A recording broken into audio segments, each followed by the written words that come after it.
"It's very hard to live in Haiti and not know who cut off someone's head," said Farmer. A circuitous argument followed. Farmer made it plain he didn't like the American government's plan for fixing Haiti's economy, a plan that would aid business interests, but do nothing, in his view, to relieve the suffering of the average Haitian.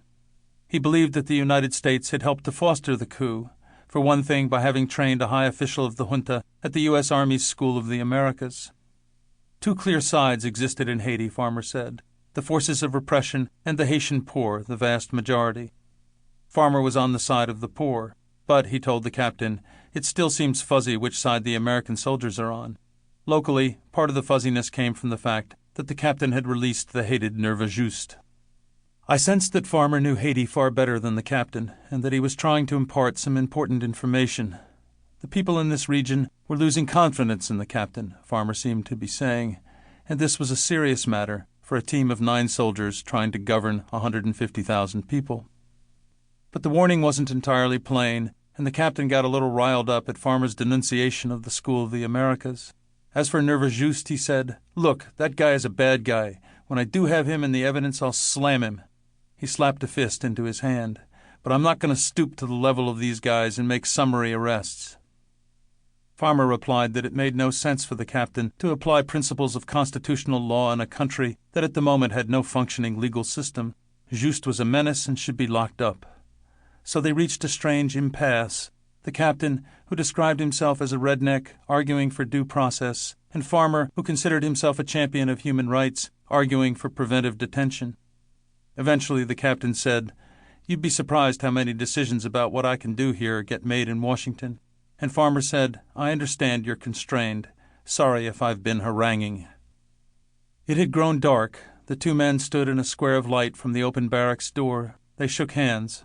As the young doctor disappeared into the shadows, I heard him speaking Creole to his Haitian friends. I stayed with the soldiers for several weeks. I didn't think much about Farmer.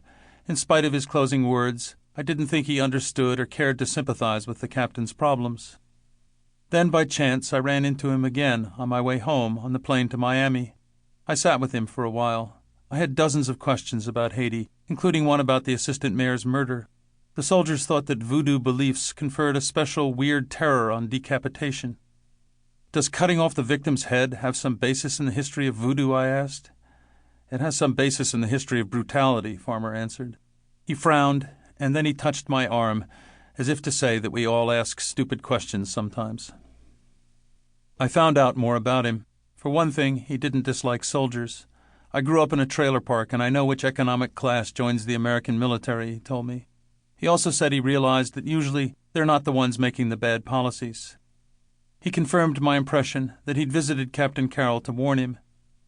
Many of Farmer's patients and Haitian friends had complained about the release of nerveux juste, saying it proved the Americans hadn't really come to help them.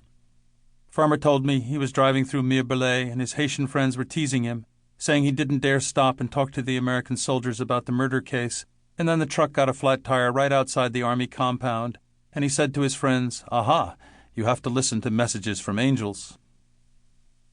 I got Farmer to tell me a little about his life. He was 35. He had graduated from Harvard Medical School and also had a Ph.D. in anthropology from Harvard. He worked in Boston 4 months of the year, living in a church rectory in a rundown neighborhood. The rest of the year he worked without pay in Haiti, mainly doctoring peasants who had lost their land to a hydroelectric dam. He had been expelled from Haiti during the time of the junta, but had sneaked back to his hospital. After the payment, he said, of an insultingly small bribe.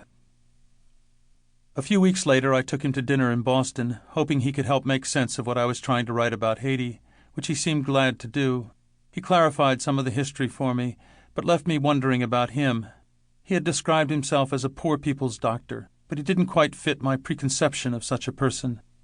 He clearly liked the fancy restaurant, the heavy cloth napkins, the good bottle of wine. What struck me that evening was how happy he seemed with his life. The way he talked, it seemed he actually enjoyed living among Haitian peasant farmers.